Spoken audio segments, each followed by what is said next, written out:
Sahih al-Bukhari 227. Narrated Asma.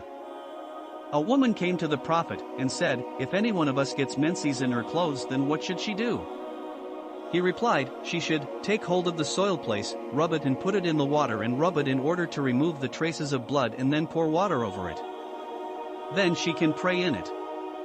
Sahih al-Bukhari 228. Narrated Aisha. Fatima bint Abi Hubaysh came to the Prophet and said, "O Allah's Messenger, I get persistent bleeding from the uterus and do not become clean. Shall I give up my prayers?"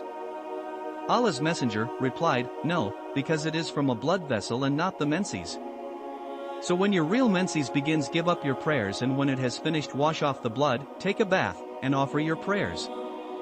Hisham, the sub-narrator, narrated that his father had also said, "The Prophet told her, perform ablution for every prayer till the time of the next period comes." Sahih al-Bukhari 229. Narrated Aisha. I used to wash the traces of janaba, semen, from the clothes of the Prophet, and he used to go for prayers while traces of water were still on it, water spots were still visible. Sahih al-Bukhari 230. Narrated Sulayman bin Yasar. I asked Aisha about the clothes soiled with semen. She replied, "I used to wash it off the clothes of Allah's Messenger, and he would go for the prayer while water spots were still visible." Sahih al-Bukhari 231. Narrated Amr bin Maimun. I heard Sulayman bin Yasar talking about the clothes soiled with semen. He said that Aisha had said, "I used to wash it off the clothes of Allah's Messenger, and he would go for the prayers while water spots were still visible on them." Sahih al-Bukhari 232. Narrated Aisha. I used to wash the semen off the clothes of the Prophet, and even then I used to notice one or more spots on them.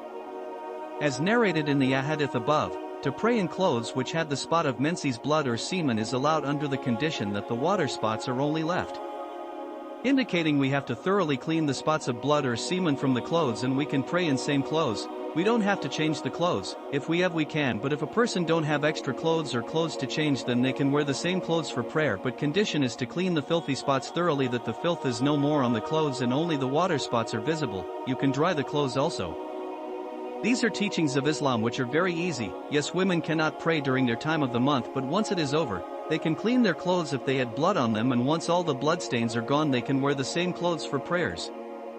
We should make our Islam easy as it is made easy for us by Allah Almighty.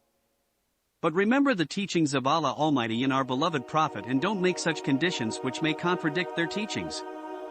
May Allah guide us through this world on straight path, and may we have better end.